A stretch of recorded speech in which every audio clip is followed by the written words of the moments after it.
How's it going, guys? We're getting awful close to blowing the 34 apart for final paint on the chassis. Final welding, get that all taken care of. But first, I need to make sure I get my front shock mounts and my headlights done. Also have to build a floor in the cab. That'll be next video. So I've got these, it's a kit from Speedway that I got. It's got a set of Guide 632C headlights with some stainless stanchions. And I was really hoping that they were just going to kind of bolt on and work out really well. Not always the case with hot rodding. So this is one of those aesthetics versus function situations. There's a lot going on right up in this area. I've got steering that I got to worry about clearance on. Have to get some front shocks done. I also have some F100 steering or shock arms. Again, I thought that they were kind of going to work out for me without a lot of modification. Not the case. So we're going to cut these up and we're actually going to weld them on to the side of the frame with a bit of a gusset in there.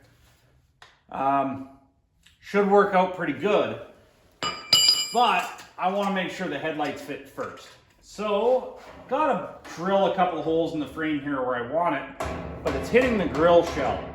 So between hitting the grill shell and maybe a little bit too high, I'll get the stanchions bolted on both sides, make it the same. Then we'll heat them, bend them into shape where I want them. They're stainless. You should be able to scuff them up and repolish them. So we'll start off, get some holes drilled, get these bolted on solid, and then we'll heat them, bend them into place, get the headlights kind of the same side to side. Headlight mounts are pretty simple. Then it's onto the shocks. Show you guys what I want to do there.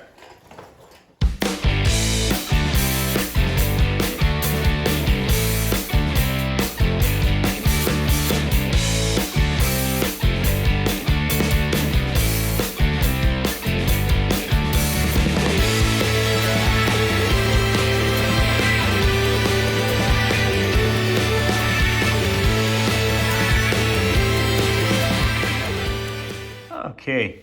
You can actually see here, now that I've heated and bent that one, you can actually see it has more curve lower down, and I flattened it higher up, which resulted in it coming out further and lowering it just a bit. That headlight now fits, it clears the grill shell, it brought it down just a little bit to where I want it to be. So now I just need to repeat the process on this one. So I'll get that done, and then we'll work on the shock mounts, guys. Okay, guys. Got the second one heated and bent up. And you know what? Threw the headlights on quick. Pretty happy with how they look. You know, it's a nice height. I'd prefer them to be slightly lower, but I would run into some problems with shock mount locations. So I think I'm just going to leave it. You know, they look pretty hot roddy. They're nice and ahead. Got to decide what I'm going to do with them to, you know, whether I'm going to paint them in hopes that someday I paint the truck to match or, you know, I don't know. I got to decide what I'm doing with the frame too. So it's kind of all going to work out when I deal with that. So front shocks kind of have a couple of options here. So I took those F100 shock arms and I just cut the bolt-on portion off of them. I know that that section's got to disappear for sure. So this is option one. Basically, it'll just kind of weld to the side of the frame, and there'll be access here to slide a shock on and off underneath that headlight mount. That's what I mean by, like, if I drop this headlight mount, I would run into a problem trying to, you know, be able to put a shock on it. I want this thing to be serviceable without having to tear additional stuff off for no reason. So the bottom mount is actually just like your standard issue shock mount that you would get with like any solid I-beam front end kit or like available from Speedway or whatever. The shackles actually have to go back in the other way because the shock will hit them. Don't screw that up, guys, if you're assembling this. I did. It's got to come apart again anyway. I'll deal with that later because I don't feel like doing it now. So this bottom mount has actually got a splined location in it. It's not a spline, but a key wade. And the spring perch has a keyway slot in it as well. So it actually keeps those from rotating, which is awesome. Option B would be to actually bring this out and twist this kind of like this to put it to the outside of the headlight, right, and weld it on. The problem with that, I think that's quite a bit uglier. You know, the shock is more visible. It's not hidden quite as much. So I think we're going with option 1, guys. Get it to the inside. Get it kind of welded on. I'll radius the bottom end, round it off, and we'll blend it in with the frame once I weld it on. When I bodywork it and paint it, it'll look great. So we'll get that done. Both sides. Shocks are done.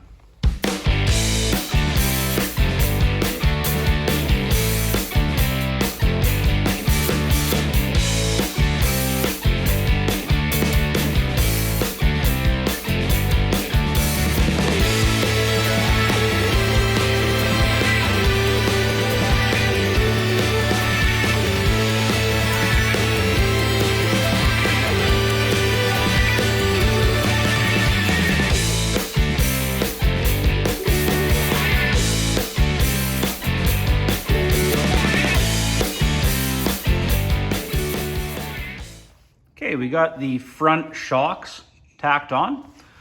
So I just trimmed both of those arms down to a decent length, rounded the ends in and radiused them and everything. So they actually fit pretty good. So I'll weld these on solid all the way around the top, and then we'll blend those welds in before we paint it. So this will actually look like it's molded into the frame.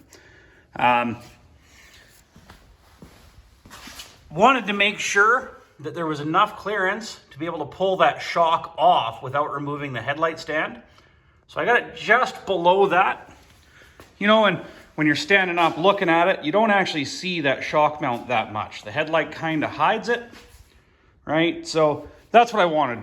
If I would have moved it out and angled them out to have the shocks a little more upright, it actually would have, you know, made it more difficult to remove the shock. Would have had all kinds of other problems. It would have been more visible. It would have been uglier. So, you know, the shocks aren't quite as effective when they're on a bit of an angle.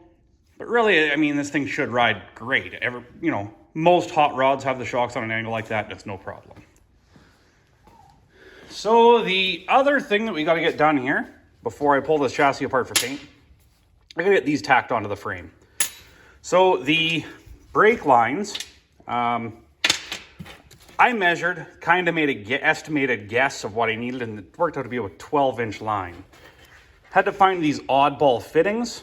You know, these are early Ford wheel cylinders. They have a weird fitting style. It's like an inverted flare inside that's really small to an AN adapter. So Speedway actually had them, and I was impressed that they had them because they're kind of an oddball deal. So you can see how that tab goes together with a clip on the end of the brake line. And this is just an adapter fitting to go from inverted flare female to the AN male.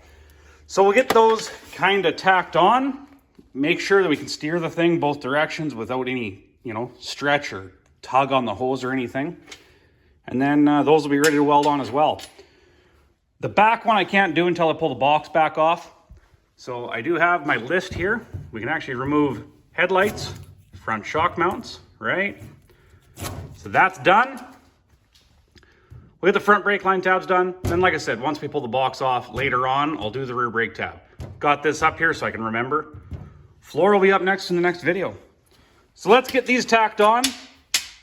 And that should be it for this one.